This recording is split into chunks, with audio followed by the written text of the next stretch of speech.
की इंटरनेटमुळं काय झालेलं आहे की कुठल्याही कागदाची गरज लागलेली नाही. कागदी कामाच्या म्हणजे कागदी विरहित कामाच्या दिशेने समाजाची हालचाल झालेली आहे. ज्या काही नोंदी ठेवणं किंवा ज्या काही संदर्भ घेणं या सगळ्या गोष्टी ज्या आहेत त्या सगळ्या गोष्टी इंटरनेटच्या माध्यमातून सहज करता येतात. पुढचा आहे सरकारचा पाठिंबा. ई व्यवसायाच्या स्थापनेसाठी सरकार अनुकूल वातावरण प्रदान करत आहे. तसेच व्यवसायातील जास्तीत जास्त पारदर्शकता सुनिश्चित केली जाते. म्हणजे थोडक्यात याचा फायदा असा आहे की ई व्यवसायासाठी सरकारचा पूर्ण पाठिंबा आहे. सरकारने ई व्यवसायाला पाठिंबा दिलेला आहे. सरकारने ई व्यवसायासाठी अनुकूल वातावरण निर्माण केलेलं आहे आणि पारदर्शकता आणि सुनिश्चितता केलेली आहे. त्यामुळं ई व्यवसाय करण्यासाठी सरकारचा पूर्णपणे व्यावसायिकांना पाठिंबा आहे. सोपे शोधन, सुलभ देय. आता व्यवसायातील शोधन क्रेडिट कार्ड, इलेक्ट्रॉनिक निधीद्वारे केले जाते. शोधन 24 तास उपलब्ध असते. आता सगळ्यात महत्त्वाचं म्हणजे शोधन म्हणजे पैसे देणं हे आपण कसं करू शकतो. एखादी वस्तू जर आपण ऑनलाईन खरेदी केली तर त्याचं पेमेंट आपण कसं करू शकतो. त्याचं पेमेंट क्रेडिट कार्डद्वारे, फोनपे, गुगल पे, कधीही केव्हाही 24 तासात कधीही. अगदी तुम्हाला पेमेंट करायचं असेल, तुम्ही रात्री 3 वाजता ऑफिसवरनं आला, 3 वाजता तुम्ही मोबाईल घेतला आणि रात्री 3 वाजता पेमेंट केलं तरी ते पेमेंट जातं. म्हणजे शोधन करणं अतिशय सुलभ आहे आणि शोधनाची व्यवस्था 24 तास उपलब्ध असते.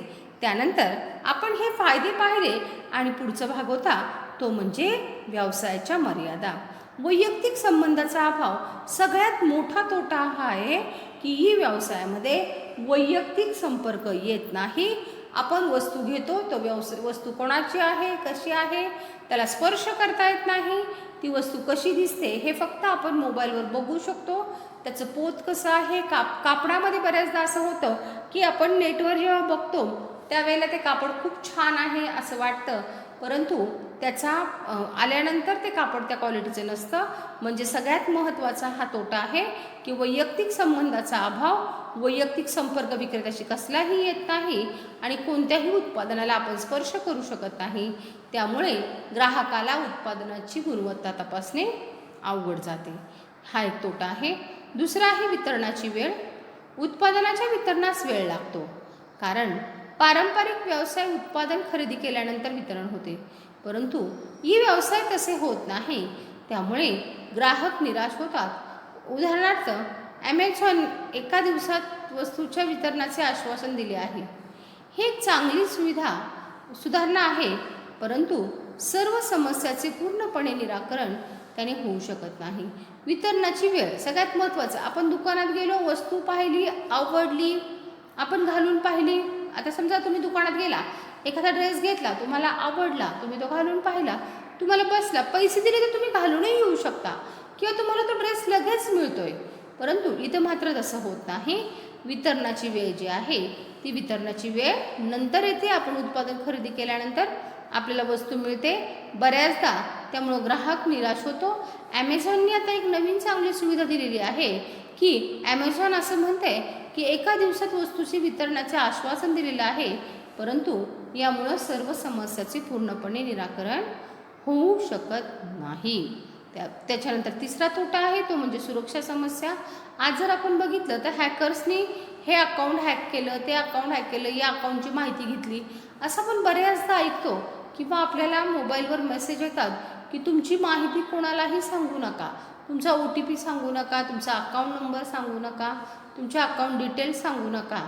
परंतु ज्यावेळेला आपण ऑनलाईन खरेदी करतो त्यावेळेला आपल्या कार्डचे, आपल्या बँक अकाउंटचे डिटेल्स त्यांना टाकावे लागतात आणि त्यामुळं ऑनलाईन व्यवसायामध्ये बरेच घोटाळे होतात. हॅकर्सला आपली माहिती मिळू शकते पर्सनल, आणि त्यातून आपल्या पैसे जे आहेत ते सुरक्षित राहू शकत नाही आणि यामुळं संभाव्य ग्राहकांना त्रास होतो. त्यामुळं आपल्याला पैसे देताना सुरक्षा समस्या हा एक तोटा आहे. चौथा तोटा आहे सरकारी हस्तक्षेप. काही वेळा सरकारच्या अतिरेकी देखरेखीमुळे व्यवसायात जास्त प्रमाणात हस्तक्षेप होऊ शकतो. आता एकीकडे आपण असं म्हणतो की व्यवसायामध्ये काय आहे तर सरकारने व्यवसायाला पाठिंबा दिलेला आहे. सरकार व्यवसायाला पाठिंबा देते, सरकारने व्यवसायाला पाठिंबा दिलेला आहे आणि चांगली गोष्ट आहे. परंतु सरकारने पाठिंबा देऊन बऱ्याचदा सरकार त्या व्यवसायामध्ये अतिरेकी देखरेख करते आणि अतिरेकी देखरेख केल्यामुळं व्यवसायात जास्त प्रमाणात सरकारचा हस्तक्षेप होतो आणि हा देखील एक तोटा आहे. पुढचा तोटा आहे तो म्हणजे जास्त जोखीम. ग्राहक आणि विक्रेता यांच्यामध्ये थेट संपर्क नसल्यामुळं जास्त जोखीम दिसून येते. तसेच फसवणूक झाल्यास कायदेशीर कारवाई करणे कठीण जाते. जास्त जोखीम ग्राहक आणि विक्रेते यांच्यामध्ये थेट संपर्क नाही. आता आपण एखाद्या दुकानात गेलो, तिथून वस्तू घेतली, ती वस्तू जर चांगली नसेल तर आपण ती वस्तू बदलून घेतो किंवा वस्तू आपल्याला बदलून घेता येते. पण इथं ग्राहक आणि विक्रेत्यांचा एकमेकाशी कसलाही संपर्क नाही आणि वस्तू खराब झाली तर ती बदलून घेणं किंवा ग्राहकाची फसवणूक झाली तर त्याच्यावर कारवाई करणे कठीण आहे आणि ही जास्त जोखीम हा देखील एक तोटा आहे. त्यानंतर पुढचं आहे, हे आपण फायदे तोटे पाहिले. यानंतर आता आपण पाहणार आहोत ऑनलाईन व्यवहाराची प्रक्रिया. मी तुम्हाला याच्या अगोदरही सांगितले की ऑनलाईन व्यवहार कशा पद्धतीने करायचा हे बऱ्याच विद्यार्थिनींना माहिती आहे. ऑनलाईन खरेदी विक्री कशी करायची याची माहिती आपल्याला आहे. पण जर एखाद्या विद्यार्थिनींनी अद्याप देखील याच्या अगोदरही सांगितलेलं आहे, पुन्हा एकदा सांगते, जर एखाद्या विद्यार्थिनींनी ऑनलाईन खरेदी केलेली नसेल तर कृपा करून ऑनलाईन खरेदी करा. कारण ऑनलाईन खरेदी कशा पद्धतीने करायची याची माहिती आपल्याला असणं अतिशय गरजेचं आहे. आता आपण पाहणार आहोत ऑनलाईन व्यवहाराची प्रक्रिया. ऑनलाईन व्यवहार इंटरनेटच्या सहाय्याने केला जातो हे आपल्याला माहिती आहे. योग्य इंटरनेटच्या जोडणीशिवाय हे व्यवहार करता येऊ शकत नाही. जेव्हा वस्तूची खरेदी आणि विक्री इंटरनेटच्या माध्यमाने केली जाते तेव्हा ऑनलाईन व्यवहार घडून येतात. जेव्हा ग्राहक ऑनलाईन पद्धतीने वस्तू व सेवा खरेदी करतात तेव्हा ते पैसे देखील ऑनलाईन पद्धतीने भरतात हे आपल्याला माहिती आहे. ऑनलाईन व्यवहार जे आहेत ते सर्वच्या सर्व ऑनलाईन व्यवहार कशामार्फत होतात तर सर्व ऑनलाईन व्यवहार हे इंटरनेटच्या सहाय्याने होतात. इंटरनेटच्या जोडणीशिवाय ऑनलाईन व्यवहार होऊ शकत नाही. जेव्हा वस्तूची खरेदी आणि विक्री इंटरनेटच्या माध्यमाने केली जाते तेव्हा ऑनलाईन व्यवहार घडून येतात. म्हणजेच काय की ऑनलाईन व्यवहार जे आहेत ते ऑनलाईन व्यवहार फक्त आणि फक्त इंटरनेटच्या माध्यमाने होतात. इंटरनेटशिवाय ऑनलाईन व्यवहार होऊ शकत नाही. वस्तूची खरेदी असेल किंवा विक्री असेल या सगळ्या गोष्टी ज्या होतात त्या इंटरनेटच्या सहाय्याने होतात आणि इंटरनेटच्या सहाय्यानेच घडून येतात. म्हणजेच ऑनलाईन पद्धतीने वस्तू व सेवाची खरेदी करतात तेव्हा ते पैसे देखील ऑनलाईन पद्धतीनेच भरतात. म्हणजे ऑनलाईन पद्धतीने वस्तूची खरेदी आणि विक्री होते आणि पैसे देखील ऑनलाईन पद्धतीने भरले जातात. आता ही जी ऑनलाईन पद्धत आहे किंवा ऑनलाईन पद्धतीने खरेदी विक्री करायची आहे ती ऑनलाईन पद्धतीने खरेदी विक्री करण्याची प्रक्रिया काय आहे ती आता आपल्याला पाहायचे. म्हणजे ऑनलाईन व्यवहार पूर्ण खरेदी विक्री आणि वस्तू पोहोचवण्याची व्यवस्था असे टप्पे आहेत. ऑनलाईन व्यवहार प्रत्यक्षात कशा पद्धतीने होतात ते आपण पाहतोय. पहिल्यांदा आहे नोंदणी, याला रजिस्ट्रेशन असं म्हणतात. ऑनलाईन खरेदी करण्यापूर्वी नोंदणी फॉर्म भरून ऑनलाईन विक्रेत्याकडे नोंदणी करावी लागते. ऑनलाईन व्यवहारात नोंदणी ही पहिली पायरी आहे. विशिष्ट संकेतस्थळावर वस्तू किंवा सेवेची खरेदी करताना ग्राहकाने लॉग इन करणे आवश्यक आहे. ग्राहकाचा ईमेल ID, नाव, पत्ता इत्यादी तपशील सर्व संकेतस्थळावर सुरक्षित आणि जतन करून ठेवला जातो. सुरक्षिततेच्या कारणास्तव खरेदीदाराचे खाते आणि शॉपिंग कार्ट हे ऑनलाईन दुकानात ब्राउझिंग करताना आपण काय घेतले याची नोंद ठेवते. आता सगळ्यात महत्त्वाचं ऑनलाईन व्यवहार करत असताना ज्या वेळेला आपल्याला ऑनलाईन व्यवहार करायचा आहे, ज्या विक्रेत्याकडून आपल्याला वस्तू खरेदी करायची आहे त्या विक्रेत्याकडं आपल्याला खरेदी करण्यापूर्वी आपल्याला नोंदणी फॉर्म भरणं आवश्यक आहे. म्हणजेच त्या विक्रेत्याकडं नोंदणी करणं आवश्यक आहे. ऑनलाईन व्यवहाराची ही पहिली पायरी आहे की ऑनलाईन व्यवहार करताना आपल्याला नोंदणी करणं आवश्यक आहे. त्यासाठी विशिष्ट संकेतस्थळावर म्हणजे विशिष्ट वेबसाईटवर जाऊन वस्तूची खरेदी विक्री करताना ग्राहकाने लॉग इन करणं गरजेचं आहे. त्यामध्ये ग्राहकाने आपला नाव, पत्ता, ईमेल ID वगैरे सगळी माहिती त्या संकेतस्थळावर म्हणजे त्या वेबसाईटवर टाकणं गरजेचं आहे. ती वेबसाईटवर त्या ग्राहकाचं नाव, पत्ता, ईमेल ID सर्व टाकल्यानंतर त्याचं जतन करून ठेवले जाते. सुरक्षिततेच्या कारणास्तव खरेदीदाराचे खाते व शॉपिंग कार्ट हे ऑनलाईन दुकानात ब्राउझिंग करताना त्याची नोंद किंवा त्याची ब्राउझिंग करताना आपण काय घेतले याची नोंद करता येते. थोडक्यात काय की ऑनलाईन व्यवहार करण्याची पहिली प्रक्रिया आहे ती म्हणजे नोंदणी, त्याला रजिस्ट्रेशन म्हणतात. ऑनलाईन खरेदी करण्यापूर्वी त्या व्यवसायाचे रजिस्ट्रेशन करणं आवश्यक आहे. ही व्यवसायाची पहिली पायरी आहे.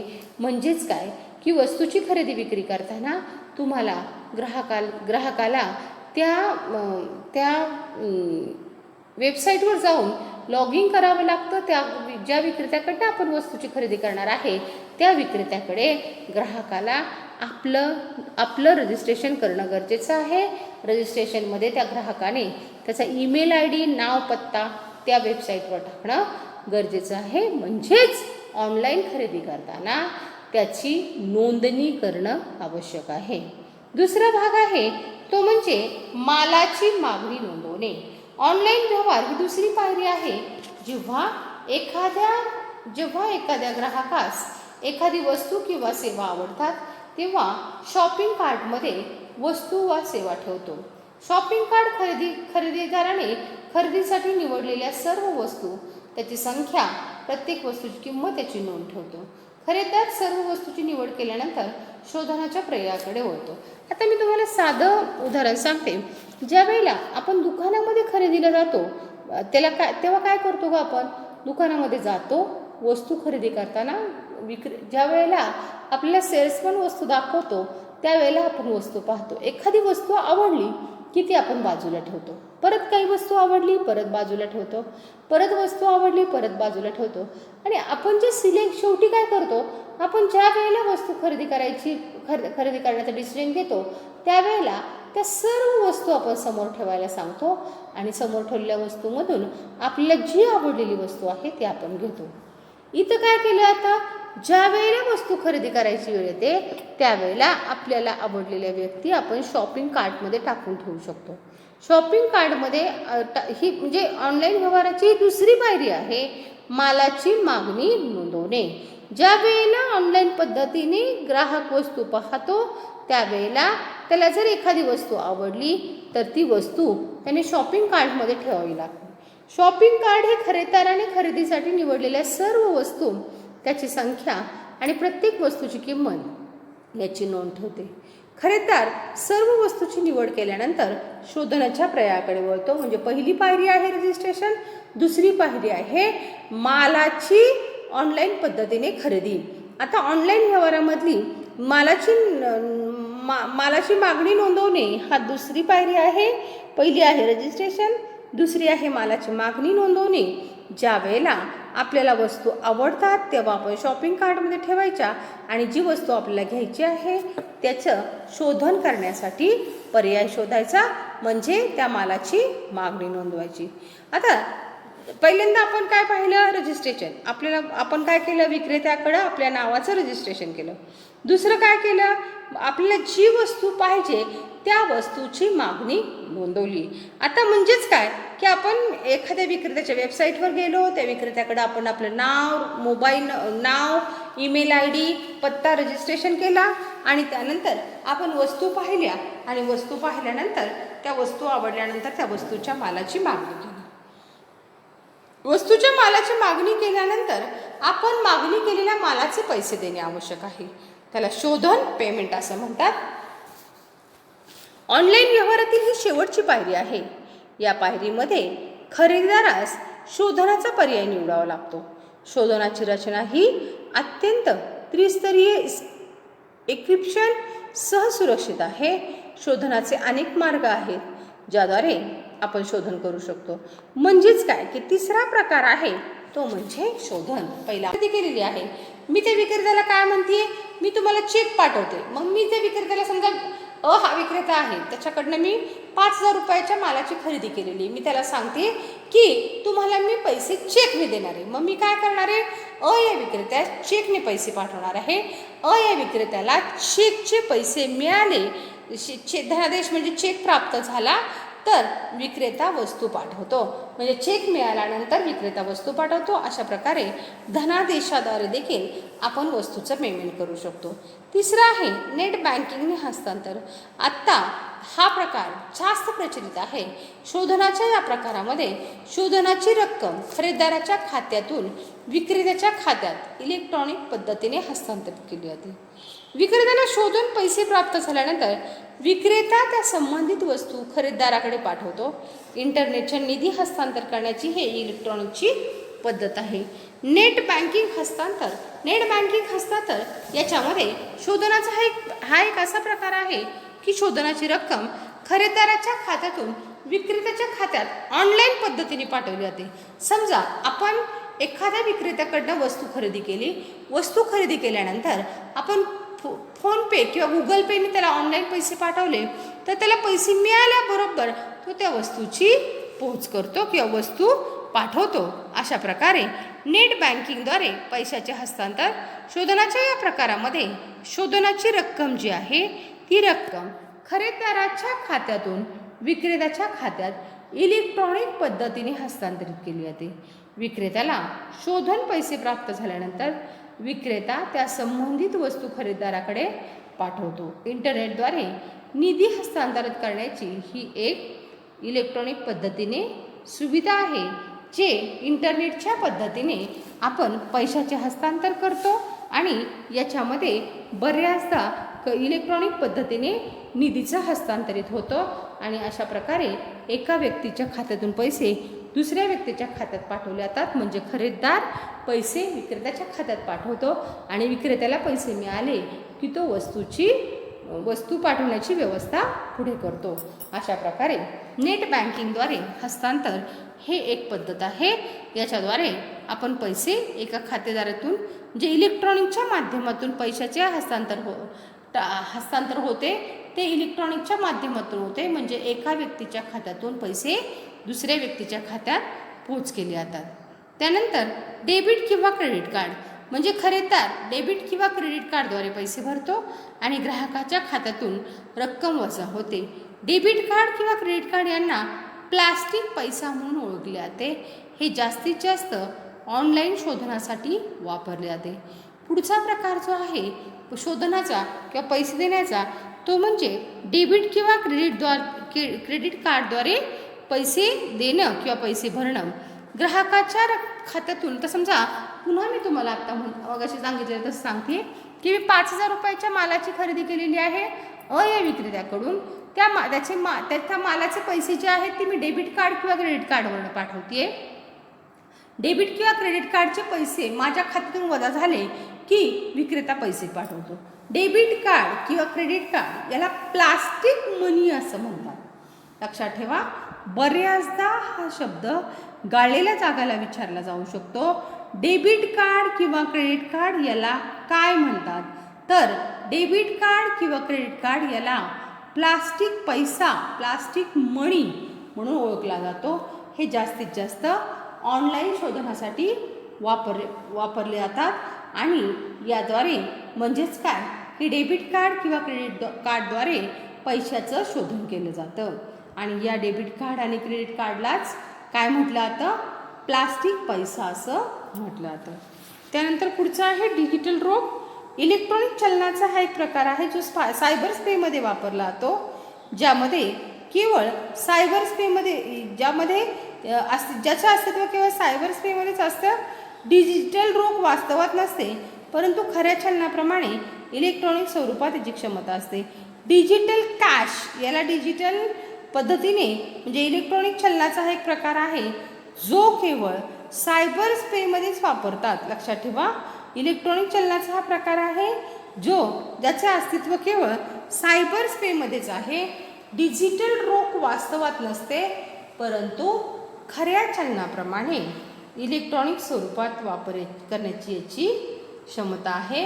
अशा प्रकारे डिजिटल रोख म्हणजेच काय की डिजिटल रोखद्वारे देखील पैसे दिले जातात.